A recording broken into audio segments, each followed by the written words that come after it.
مولانا مغیث الدین اجین کے رہنے والے نہیں ہیں، علامہ کمال عباسی یہ بھی اجین کے نہیں ہیں، شیخ الاسلام شیخ احمد ابن نعمت اللہ یہ بھی اجین کے نہیں ہیں، سید ابراہیم نوری یہ بھی اجین کے نہیں ہیں، خواجہ کریم الدین سمرقندی یہ بھی اجین کے نہیں ہیں، شیخ جمال یہ بھی اجین کے نہیں ہیں، برہان الدین چشتی یہ بھی اجین شہر کے نہیں، یہ سب باہر سے آئے ہیں۔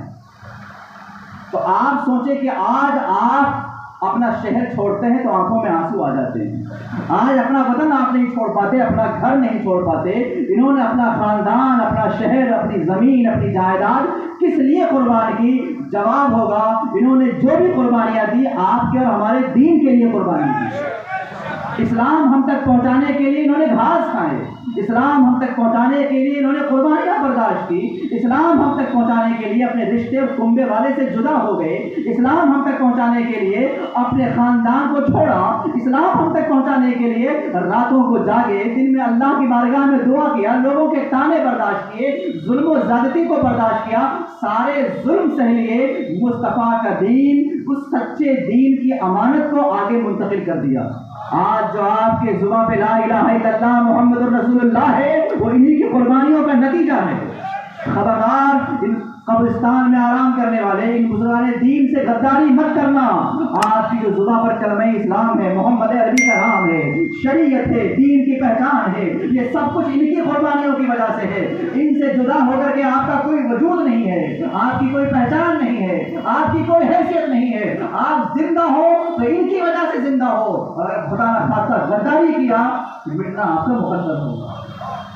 میں اس لیے کہہ رہا ہوں کہ آج جہاں آرام کر رہے ہو، مولانا مغیث الدین، خواجہ کریم الدین، مولانا وجیہ الدین، شیخ الاسلام، علامہ کمال عباسی، یہ تمام اپنے زمانے کے وہ لوگ تھے کہ پورے بر صغیر کے اندر ان کا علمی اعتبار سے کوئی ہم پلہ نہیں تھا۔ ایسے لوگ اس شہر کے اندر 30 سال تک علامہ کمال عباسی جو لکھیرواڑی کے اندر آرام فرمایا، 30 سال تک یہاں فتویٰ دیتے رہے اور حدیث پڑھاتے رہے بیٹھ کر کے۔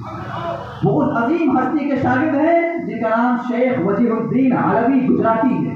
علماء جانتے ہیں، سلسلہ حدیث کو اشارہ کر دیتا ہوں، علامہ سخاوی عظیم محدث ہیں، وہ مصر کے بہت بڑے محدث گزرے ہیں۔ علامہ سخاوی اور علامہ کمال عباسی کے بیچ صرف 2 واسطہ ہے، یعنی 2 واسطے سے علامہ سخاوی کے علامہ کمال شاگرد ہیں۔ علمی مقام کتنا بلند ہوگا یہ آپ سوچ بھی نہیں سکتے ہو۔ یہ علمی سند بیان کر رہا ہوں، علمی مقام کی صنعت کی درجہ سلسلہ کہاں سے چلا، علمی اعتبار سے، تو آپ کو حیرت ہوگی۔ جاننے والے اس کو سمجھ کر کے رونگٹے کھڑے ہو جاتے ہیں کہ آخر ہم کن کی بارگاہوں میں کھڑے ہوتے ہیں اور جن کے قدموں کے ساتھ وابستہ ہیں۔ الحمدللہ ہمیں فخر ہے تو اپنی ذات پر نہیں، ان کے وجود پہ فخر ہے۔ ہمیں اگر ناز ہے تو اپنی صلاحیت پہ نہیں، ان کے قدموں پہ ناز ہے، اور ان کے قدموں کی برکت کی وجہ سے اعلان سنیت کی تبلیغ پورے شہر میں کر رہے ہیں۔ ان پر ناز ہے، کیوں؟ ہم تو ویسے بھی جاہل ہیں، ہمیں معلوم ہے، مگر جس سے وابستہ ہے وہ علم کا کوہ ہمالا ہے۔ ہمیں معلوم ہے ہماری صلاحیت اور قابلیت کتنی ہے، مگر جن کے قدموں سے جڑے ہوئے ہیں نا وہ اتنے اعلیٰ ہیں کہ بڑے بڑے تاج ان کے قدموں میں پڑے رہتے ہیں۔ ہمیں ان پر ناز ہے، اسی ناز کا نتیجہ ہے الحمدللہ پورے شہر میں اہل سنت والجماعت کا پرچم لہرا رہا ہے۔ میرے پیارے، ان سے وابستہ ہو جاؤ۔ آج چونکہ میں کہہ رہا تھا کہ چشتی بزرگوں نے کیا کیا، وہ بات شروع کی تھی، میں نے تھوڑا سا بتا دیتا ہوں۔ بر صغیر جب کہا جاتا ہے بر صغیر تو اس میں پاکستان بھی آتا ہے، بنگلہ دیش بھی آتا ہے، جو بھی ملک جو حصہ کٹ کے ہم سے الگ ہوا ہے وہ سب ہندوستان کا ہی حصہ ہے۔ پورے بر صغیر میں کوئی بندہ بیٹھ جائے تو باقاعدہ میپ کو اچھے سے چلا سکتا ہو، نقشہ بنا لے، اور پھر اسٹیٹ کو الگ کرے، پھر اسٹیٹ میں کتنے ضلع ہیں، پھر ضلع میں کتنے تحصیل ہیں، الگ الگ کر لے۔ اس دن اس کی حیرت کی انتہا ہو جائے گی کہ جب وہ اس طرح تقسیم کرے گا تو سوچے گا اور سوچتا رہ جائے گا کہ ہر شہر میں کوئی نہ کوئی چشتی بزرگ آرام فرما ہے اور انہی کی قربانیوں سے وہاں اسلام پہنچا ہے۔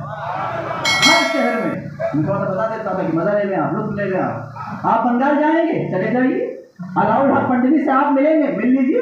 علاؤ الحق پنڈوی اگرچہ بنگال کے ہیں مگر وہ خلیفہ ہیں سراج اخی کے، اور سراج اخی خلیفہ ہے نظام الدین اولیاء کے، تو بنگال کا جو نور ہے وہ نظام الدین اولیاء کے قدموں سے نکلا ہے۔ آپ مخدوم اشرف کے بعد بارگاہ میں جائیں گے چلے جائیے،